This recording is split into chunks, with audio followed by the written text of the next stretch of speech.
ಕ್ಷಣದ 25 ಸುದ್ದಿಗಳನ್ನು ಕ್ವಿಕ್ ಆಗಿ ನೋಡೋಣ. ಕೊರೋನಾ ಸಬ್ ವೇರಿಯಂಟ್ ಹರಡದಂತೆ ಪಾಲಿಸಬೇಕಾದಂತಹ ಸುರಕ್ಷತಾ ಕ್ರಮಗಳು, ಆರೋಗ್ಯ ಇಲಾಖೆ ಹೇಗೆ ಸಜ್ಜಾಗಬೇಕು, ಜನರಿಗೆ ಜಾಗೃತಿ ಹೇಗೆ ಮೂಡಿಸಬೇಕೆಂಬುದರ ಬಗ್ಗೆ ಸಚಿವ ದಿನೇಶ್ ಗುಂಡೂರಾವ್ ನೇತೃತ್ವದಲ್ಲಿ ನಡೆದ ಸಭೆಯಲ್ಲಿ ಚರ್ಚೆ ನಡೆಸಲಾಗಿದೆ. ಆಸ್ಪತ್ರೆಗಳಲ್ಲಿ ಆಕ್ಸಿಜನ್, ಐಸಿಯು ಬೆಡ್, ಔಷಧಿಗಳ ಲಭ್ಯತೆ ವಿಚಾರವಾಗಿ ಮಾಕ್ ಡ್ರಿಲ್ ಮಾಡೋದಕ್ಕೆ ಸೂಚನೆ ನೀಡಲಾಗಿದೆ. ನ್ಯೂನ್ಯತೆಗಳಿದ್ದರೆ ಸರಿ ಮಾಡಿಕೊಳ್ಳೋದಕ್ಕೆ ಸೂಚಿಸಲಾಗಿದೆ ಅಂತ ದಿನೇಶ್ ಗುಂಡೂರಾವ್ ತಿಳಿಸಿದ್ದಾರೆ. ಕೋವಿಡ್ ತಾಂತ್ರಿಕ ಸಲಹಾ ಸಮಿತಿ ಸಭೆಯನ್ನು ಮಂಗಳವಾರ ಕರೆಯಲಾಗಿದೆ ಅಂತ ಹೇಳಿದ್ದಾರೆ. ಕೊರೋನಾ ಉಪತಳಿ ಈ JN1 ವಕರಿಸಿದ್ರೆ ಅಂತವರಿಗೆ ಮೊದಲೇ ಕಾಣಿಸಿಕೊಳ್ಳೋದೇ ಜ್ವರ, ಅದಾದ್ಮೇಲೆ ಕೆಮ್ಮು, ಜ್ವರ, ಕೆಮ್ಮು ಆದ್ಮೇಲೆ ಸುಸ್ತು ಹಾಗೂ ಮೂಗು ಕಟ್ಟುವಿಕೆ, ಮೂಗು ಸ್ರವಿಸುವಿಕೆ, ಅತಿಸಾರ ಮತ್ತು ತಲೆನೋವು ಕಾಣಿಸಿಕೊಳ್ಳುತ್ತೆ ಅಂತ ಡಾಕ್ಟರ್ ಚಂದ್ರಶೇಖರ್ ಹೇಳಿದ್ದಾರೆ. ಬೆಳಗಾವಿಯಲ್ಲಿ ಮಹಿಳೆಯನ್ನ ವಿವಸ್ತ್ರಗೊಳಿಸಿ ಹಲ್ಲೆ ಪ್ರಕರಣ ಸಂಬಂಧ ವಿಜಯಪುರದಲ್ಲಿ ಬಿಜೆಪಿ ಘಟಕದಿಂದ ಪ್ರತಿಭಟನೆ ನಡೆಸಲಾಯಿತು. ನಗರದ ಸಿದ್ದೇಶ್ವರ ದೇವಸ್ಥಾನದ ಬಳಿ ಮಹಿಳೆ ಮೇಲಿನ ದೌರ್ಜನ್ಯ ತಡೆಯುವುದಕ್ಕೆ ಸರ್ಕಾರ ವಿಫಲವಾಗಿದೆ ಅಂತ ಆಕ್ರೋಶ ವ್ಯಕ್ತಪಡಿಸಿದರು. ಸಂತ್ರಸ್ತೆಗೆ ಸೂಕ್ತ ನ್ಯಾಯ ನೀಡಬೇಕು ಅಂತ ಆಗ್ರಹಿಸಿದ್ರು.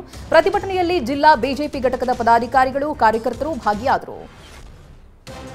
ಮಹಿಳೆಯನ್ನ ವಿವಸ್ತ್ರಗೊಳಿಸಿ ಹಲ್ಲೆ ಪ್ರಕರಣ ಸಂಬಂಧ ಹೈಕೋರ್ಟ್ ವಿಚಾರಣೆ ನಡೆಸಿತು.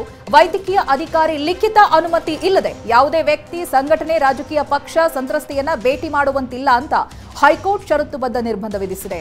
ಆಯೋಗಗಳು, ತನಿಖಾ ಸಂಸ್ಥೆಗಳು ಸಂತ್ರಸ್ತೆ ಭೇಟಿ ಮಾಡಬಹುದು ಅಂತ ಹೈಕೋರ್ಟ್ ಹೇಳಿದೆ. ಆದರೆ ವ್ಯಕ್ತಿ, ಸಂಘಟನೆ, ರಾಜಕೀಯ ಪಕ್ಷಗಳ ಭೇಟಿಗೆ ಹೈಕೋರ್ಟ್ ನಿರ್ಬಂಧ ವಿಧಿಸಿದೆ. ಮೊನ್ನೆಯಷ್ಟು ರಾಜ್ಯ ಸರ್ಕಾರ ಸಂತ್ರಸ್ತೆಗೆ 5 ಲಕ್ಷ ಪರಿಹಾರ ಘೋಷಣೆ ಮಾಡಿದ್ದು, ಇಂದು ಸಚಿವ ಸತೀಶ್ ಜಾರಕಿಹೊಳಿ ಚೆಕ್ ವಿತರಿಸಲಿದ್ದಾರೆ. ಇನ್ನು ಸಂತ್ರಸ್ತ ಮಹಿಳೆಗೆ 2 ಎಕರೆ ಜಮೀನು ಮಂಜೂರು ಮಾಡಲಾಗಿದೆ. ಮಹರ್ಷಿ ವಾಲ್ಮೀಕಿ ಪರಿಶಿಷ್ಟ ಪಂಗಡಗಳ ಅಭಿವೃದ್ಧಿ ನಿಗಮದಿಂದ ಜಮೀನು ಮಂಜೂರು ಮಾಡಲಾಗಿದೆ. ಸಚಿವ ಬಿ ನಾಗೇಂದ್ರ ನಿರ್ದೇಶನದ ಮೇಲೆ ಆರ್ಥಿಕ ಸ್ಥಿರತೆ ಒದಗಿಸುವ ದೃಷ್ಟಿಯಿಂದ 2.3 ಎಕರೆ ಜಮೀನು ಕೊಡಲಾಗಿದೆ.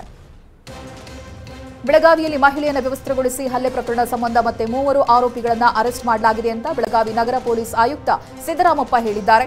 ಮಹಿಳೆ ಮೇಲೆ ಹಲ್ಲೆ ಪ್ರಕರಣವನ್ನು ಗಂಭೀರವಾಗಿ ಪರಿಗಣಿಸಿದ್ದೇವೆ. ತಲೆಮರೆಸಿಕೊಂಡಿರುವ ಮತ್ತಿಬ್ಬರ ಆರೋಪಿಯನ್ನು ಬಂಧಿಸಬೇಕಾಗಿದೆ. ಆರೋಪಿಗಳ ಹುಡುಕಾಟಕ್ಕಾಗಿ 4 ತಂಡ ರಚಿಸಿ ಪತ್ತೆ ಕಾರ್ಯ ನಡೆಸುತ್ತಿದ್ದೇವೆ ಎಂದಿದ್ದಾರೆ. ಸ್ಯಾಂಡಲ್ವುಡ್ ನಟ ಚೇತನ್ ಅಹಿಂಸಾ ಮತ್ತೊಂದು ವಿವಾದದ ಸುಳಿಯಲ್ಲಿ ಸಿಲುಕಿದ್ದಾರೆ. ನಾಡಪ್ರಭು ಕೆಂಪೇಗೌಡರ ಬಗ್ಗೆ ತಮ್ಮ ಫೇಸ್ಬುಕ್ನಲ್ಲಿ ಅವಹೇಳನಕಾರಿ ಪೋಸ್ಟ್ ಹಾಕಿರೋ ಆರೋಪ ಕೇಳಿಬಂದಿದೆ. ನಟ ಚೇತನ್ ವಿರುದ್ಧ ಬೆಂಗಳೂರಿನ ಶೇಷಾದ್ರಿಪುರಂ ಪೊಲೀಸ್ ಠಾಣೆಗೆ ವಕೀಲ RLN ಮೂರ್ತಿ ದೂರನ್ನು ನೀಡಿದ್ದಾರೆ. ಪೋಸ್ಟ್ ಹಾಕಿ ಅಗೌರವ ತೋರಿದ್ದಾರೆ. ಇಬ್ಬರು ಯೋಧರ ಕಥೆಯಂತ ಕೆಂಪೇಗೌಡರು ಟಿಪ್ಪು ಸುಲ್ತಾನ್ ಬಗ್ಗೆ ತರಹ ಬರೆದಿದ್ದಾರೆ ಅಂತ ದೂರು ನೀಡಿದ್ದಾರೆ. 2 ದಿನ ಹುಬ್ಬಳ್ಳಿ, ಗದಗ ಪ್ರವಾಸ ಕೈಗೊಂಡಿರುವ ಸಿಎಂ ಸಿದ್ದರಾಮಯ್ಯ ಇಂದು ಮಾಜಿ ಸಿಎಂ ಜಗದೀಶ್ ಶೆಟ್ಟರ್ ನಿವಾಸಕ್ಕೆ ಭೇಟಿ ನೀಡಲಿದ್ದಾರೆ. ನಂತರ ಗದಗ ಜಿಲ್ಲೆಗೆ ಸಿಎಂ ಸಿದ್ದರಾಮಯ್ಯ ಭೇಟಿ ನೀಡಿದ್ದಾರೆ. ರಾಜಕೀಯ ನಾಯಕರ ಭೇಟಿ ಕಾರ್ಯಕ್ರಮದಲ್ಲಿ ಭಾಗಿಯಾಗಲಿದ್ದಾರೆ. ನಿನ್ನೆ ಹುಬ್ಬಳ್ಳಿಯಲ್ಲೇ ಸಿಎಂ ಸಿದ್ದರಾಮಯ್ಯ ವಾಸ್ತವ್ಯ ಹೂಡಿ ನಡೆಸಿದರು. ಕೊಪ್ಪಳದಲ್ಲಿ ಮದ್ಯದ ಅಂಗಡಿ ಓಪನ್ಗೆ ವಿರೋಧಿಸಿ ಗ್ರಾಮಸ್ಥರು ಪ್ರತಿಭಟನೆ ನಡೆಸಿದರು. ಮದ್ಯದ ಅಂಗಡಿ ಮುಂದೆ ಕುದುರೆಮೋತಿ ಗ್ರಾಮಸ್ಥರ ಆಕ್ರೋಶ ವ್ಯಕ್ತವಾಯಿತು.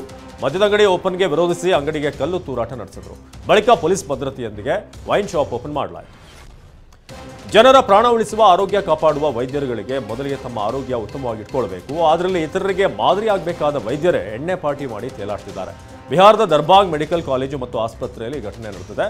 ಜನ ಅಧಿಕಾರಿ ಪಕ್ಷದ ಮುಖ್ಯಸ್ಥ ಪಪ್ಪು ಯಾದವ್ ಇದರ ವಿಡಿಯೋ ಫೋಟೋಗಳನ್ನು ಶೇರ್ ಮಾಡಿ ಕಿಡಿಕಾರಿದ್ದಾರೆ. ಮಧ್ಯಪ್ರದೇಶದಲ್ಲಿ ಕಾಂಗ್ರೆಸ್ ಪಕ್ಷದ ಹೀನಾಯ ಸೋಲಿನ ಹಿನ್ನೆಲೆ ಕಾಂಗ್ರೆಸ್ ರಾಜ್ಯಾಧ್ಯಕ್ಷ ಸ್ಥಾನದಿಂದ ಕಮಲ್ನಾಥ್ ಅವರನ್ನು ವಜಾಗೊಳಿಸಲಾಗಿದೆ. ಮಧ್ಯಪ್ರದೇಶದ ಕಾಂಗ್ರೆಸ್ನ ನೂತನ ಅಧ್ಯಕ್ಷರನ್ನಾಗಿ ಹಿಂದುಳಿದ ವರ್ಗದ ನಾಯಕ ಜಿತು ಪಟ್ವಾರಿ ಅವರನ್ನು ನೇಮಕ ಮಾಡಲಾಗಿದೆ. ಮುಂಬೈ ಇಂಡಿಯನ್ಸ್ ತಂಡದ ನೂತನ ಕ್ಯಾಪ್ಟನ್ ಆಗಿ ಹಾರ್ದಿಕ್ ಪಾಂಡ್ಯರನ್ನು ನೇಮಿಸಲಾಗಿದೆ. ಈ ನಿರ್ಧಾರ ರೋಹಿತ್ ಶರ್ಮಾ ಅಭಿಮಾನಿಗಳಲ್ಲಿ ಬೇಸರ ಮೂಡಿಸಿದೆ. ಈ ಬೆನ್ನಲ್ಲೇ ಮುಂಬೈ ಇಂಡಿಯನ್ಸ್ ಕ್ಯಾಪ್ ಹಾಗೆ ಜರ್ಸಿಯನ್ನ ಕೆಲವರು ಕಾಲಿಂದ ತುಳಿದು ಸುಟ್ಟು ಹಾಕಿರುವಂತಹ ವಿಡಿಯೋ ವೈರಲ್ ಆಗ್ತಿದೆ. ರೋಹಿತ್ ಶರ್ಮಾರನ್ನ ಮುಂಬೈ ಇಂಡಿಯನ್ಸ್ ಸ್ಥಾನದಿಂದ ತೆಗಿತಾ ಇದ್ದಂತೆ ಮುಂಬೈ ಇಂಡಿಯನ್ಸ್ ಇನ್ಸ್ಟಾಗ್ರಾಮ್ ಪೇಜ್ ಅನ್ನ 5 ಲಕ್ಷ ಜನ ಅನ್ಫಾಲೋ ಮಾಡಿದ್ದಾರೆ. ರೋರಿಂಗ್ ಸ್ಟಾರ್ ಶ್ರೀಮುರಳಿಗೆ ಹುಟ್ಟುಹಬ್ಬದ ಸಂಭ್ರಮದಲ್ಲಿದ್ದಾರೆ ಅವರು. ಬೆಂಗಳೂರಿನ ವಸಂತನಗರದ ಅಂಬೇಡ್ಕರ್ ಭವನದ ಹಿಂದೆ ಸಂಭ್ರಮಾಚರಣೆಗೆ ಎಲ್ಲ ಸಿದ್ಧತೆ ಮಾಡಿಕೊಳ್ಳಲಾಗ್ತಾ ಇದೆ. ನಿಮ್ಮನ್ನ ನೋಡೋದಕ್ಕೆ ಕಾತರನಾಗಿದ್ದೇನೆ ಅಂತ ಟ್ವೀಟ್ ಮೂಲಕ ಶ್ರೀಮುರಳಿ ಹುಟ್ಟುಹಬ್ಬಕ್ಕೆ ಆಹ್ವಾನಿಸಿದ್ದಾರೆ.